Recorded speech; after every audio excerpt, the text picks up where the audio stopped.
Morning, sir.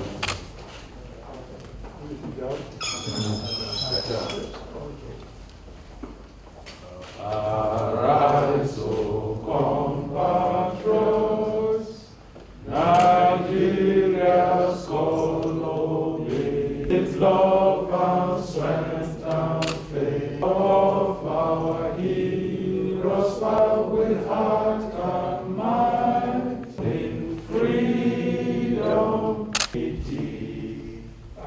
Can we sit down now?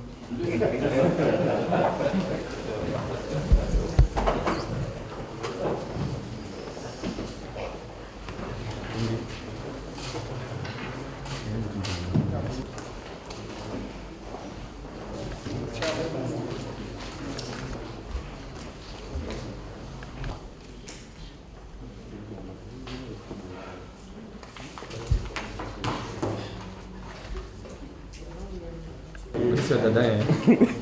You work on this another. You work on the other.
The Honorable Minister of Finance had to. Today in Council, the Minister of Finance, Budget and National Planning presented proposals to Council on the 2022 national budget. The presentation to Council included information on some of the changes that we have had to propose through Mr. President to National Assembly on the 2022 to 2024 medium-term expenditure framework as a result of the passage of the PIA. If you recall that when the MTEF FSP was initially submitted to the National Assembly, the PIA at that time was not passed. So we had now taken in the impact on the PIA to the MTEF as well as included it in the budget. For the 2022 budget, the assumptions and targets that we submitted to Council and Council noted and approved is that we'll be pricing oil at $57 per barrel, that there will be an oil production of 1.88 million barrels per day. The exchange rate will be 410 naira, 15 kobo to $1, and that the total oil revenue will be 315 trillion naira, while total non-oil revenue will be 2.13 trillion. Federal government independent revenue will be 1.82 trillion. Total federal government revenue will be 10.13 trillion for the 2022 budget period. We also made a provision for debt service in the sum of 3.61 trillion, statutory transfers in the sum of 768.28 billion, including the capital components of statutory transfers. So statutory transfers to the judiciary, to the National Assembly, and other agencies that by law get statutory transfers. We made a proposal for overhead cost of 792.39 billion, inclusive of overhead costs for 63 government-owned enterprises in the sum of 451.08 billion. Capital expenditure inclusive of capital component of the social investment program, as well as capital component of statutory transfers, and capital component of 63 government-owned enterprises, as well as capital supplementation, including grants and donor funding, is in the total sum of 5.35 trillion, inclusive of the government-owned enterprises. So at this rate, the capital expenditure for the federal government, excluding the GOEs, represents 33% of the total expenditure of the government. The resultant deficit of 6.258 trillion will be financed by new borrowings in the sum of 5.012 trillion, of which 50% will be domestic and 50% foreign. There will also be drawdowns on project-tied multilateral bilateral loans in the sum of 1.156 trillion and privatization proceeds in the sum of 90.73 billion. Council thereafter approved the 2022 appropriation bill with an aggregate expenditure of 16.39 trillion as proposed by the ministry. This 16.39 trillion is made up of the adjustments that we made to the 2022 to 2024 medium-term fiscal framework, and it includes statutory transfers of 768.28 billion, debt service of 3.61 trillion, and sinking fund for retirement of maturing bonds in the sum of 292.71 billion. The total budget expenditure also includes recurrent expenditure, which was approved in the sum of 6.83 trillion, and this includes 350 billion, the recurrent component of the National Social Investment Program. So the aggregate capital in the 2022 budget is 5.35 trillion, inclusive of government-owned enterprises, multilateral, bilateral loans, and capital supplementation, including aids and grants. So that was the report that we presented to Council, and Council approved this report. Like the Honourable Minister of Information said, tomorrow His Excellency Mr. President will be presenting the budget to the National Assembly, and also on Friday, the Ministry of Finance, Budget and National Planning will be undertaking a detailed public presentation of the budget. Thank you very much. The privatization that is currently going on is mostly of power assets, and we're projecting that in 2022 there will be more of these NIPPs that will be sold, and from which we will realize this 90.3 billion naira. And government has been borrowing before this administration and continues to borrow, and it is important that we borrow to provide developmental projects in the form of roads, rails, bridges, power, and water for sustainable development in this country. If we just depend on the revenues that we get, even though our revenues have increased, the operational expenditure of government, including salaries and other overheads, is barely covered, swallowed up by the revenue. So we need to borrow to be able to build these projects that will ensure that we're able to develop on a sustainable basis. Nigeria's borrowing has been of great concern and has elicited a lot of discussions. But if you look at the total size of the borrowing, it is still within healthy and sustainable limits. As at July 2021, the total borrowing is 23% of GDP. When you compare our borrowing to comparator countries, we are the lowest within the region, lowest compared to Egypt, South Africa, Brazil, Mexico, the very lowest, and Angola. We do have a problem of revenue. Our revenues have been increasing. We just reported to Council that our revenues for non-oil has performed as at July at the rate of 111%, which means outperforming the prorated budget.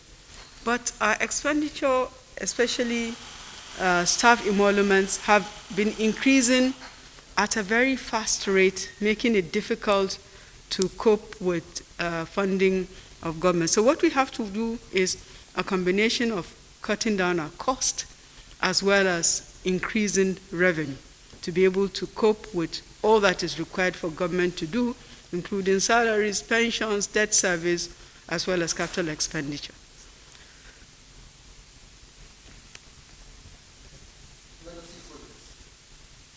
The legacy projects. So Mr. President wants to leave, as part of his legacy, an improved agricultural sector.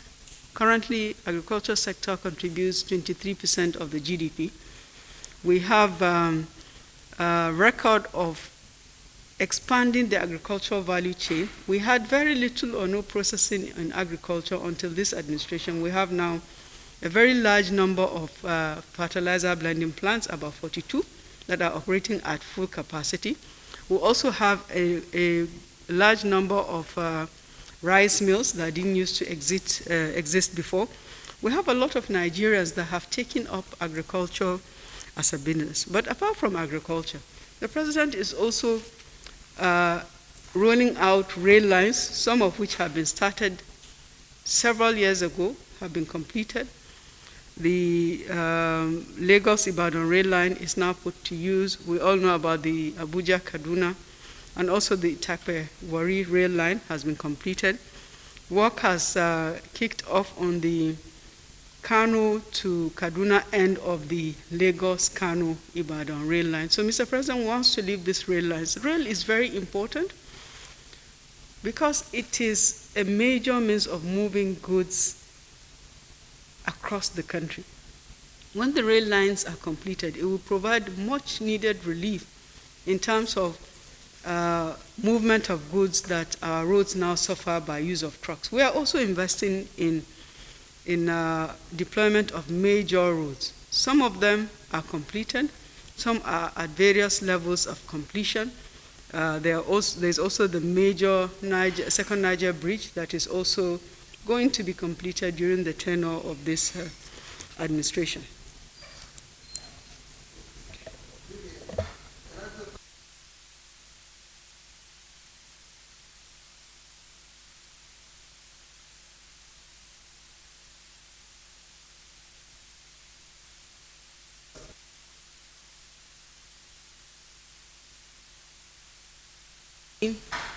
Major projects that I just mentioned are fully provided for in the budget. The Federal Ministry of Works and Housing has a provision of 388 billion. The the power sector has about 377 billion. The Ministry of Agriculture has 98 billion. So these major projects the Transport Ministry has 189 billion. So all the major projects are being provided for. The target is to make sure that we have some of these key projects completed and commissioned during Mr. President's tenure. On the crude oil price, you know that the crude oil price in the international capital market is not stable. It goes up and it comes down. Our assessment is that $57 per barrel is a safe zone to be in. And we did this after extensive consultations with CBN. We checked the research work of World Bank and other institutions whose concern is investigating and researching on crude oil prices. But you know the revenue in the budget for oil and gas is a function of the level of production as well as the price. We had suffered some setback in terms of level of production, thankfully occasioned by the limit that OPEC set, but thankfully OPEC has changed our quota and that will also soon ramp up. In the event that revenues from oil and gas outperform the budget, there is always the safeguard that the excess goes into the excess crude account. If that happens, we have not witnessed that in the past 1.5 years because the revenues have been very cyclical.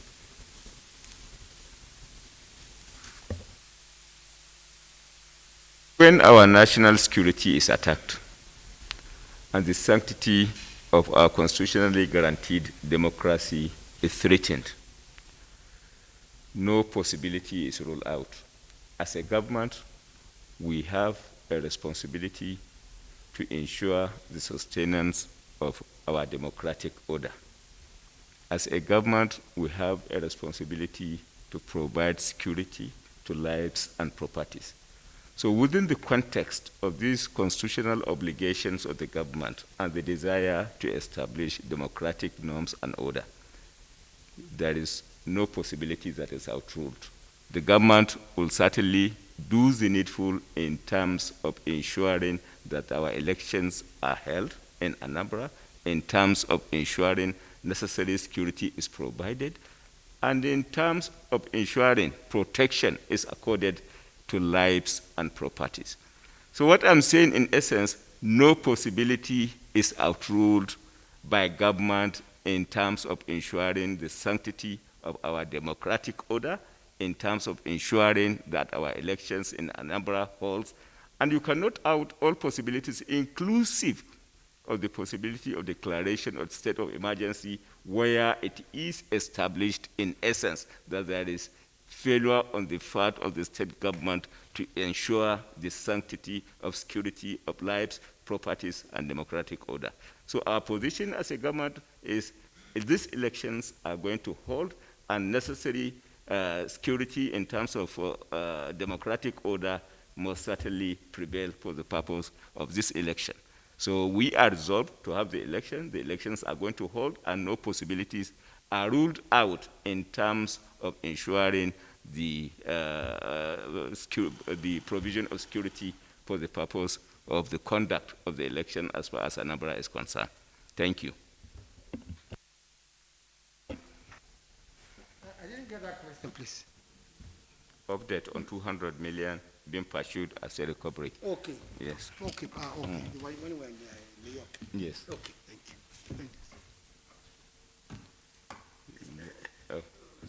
That's all? Okay. Okay. Well, on the issue of farmers' herders' clashes,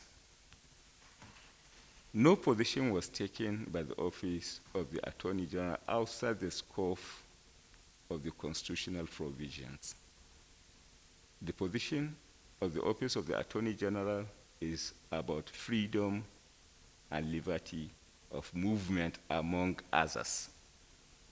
And what the Office of the Attorney General has simply succeeded in doing is making reference to relevant constitutional provisions and establish a position that each and every Nigerian is entitled to freedom of movement simpliciter. So the issue is whether that freedom of movement is constitutionally guaranteed or is not. And my answer to it is the freedom of movement is indeed constitutionally guaranteed. Now, on the issue of update relating to the $200 million being pursued in the United States of America, parties are engaging. There are multiple parties associated with it in view of the fact that the assets being pursued had indeed passed through multiple jurisdictions, UK and US among others. So we have indeed opened up discussions, and as it is now, mutual agreements are being discussed and negotiated upon. But one thing I can tell you clearly is that we are making progress, and at the end of the day, we shall, by God's grace, have this money returned back home in line with the established tradition of successes we have recorded as a government in making such recoveries.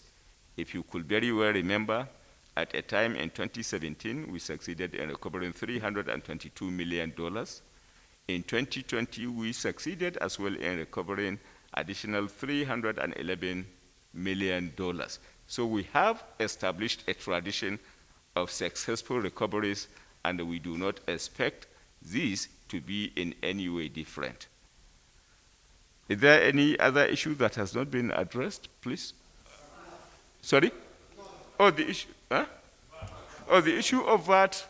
Well, as you rightly know, there were certain judgments obtained by some state governors at their jurisdiction and localities before their respective state high courts. And arising from those judgments and the laws that were passed by those state governments, the federal government filed an appeal against the judgment and against challenging the laws that were put in place, which I feel has been determined by the Court of Appeal.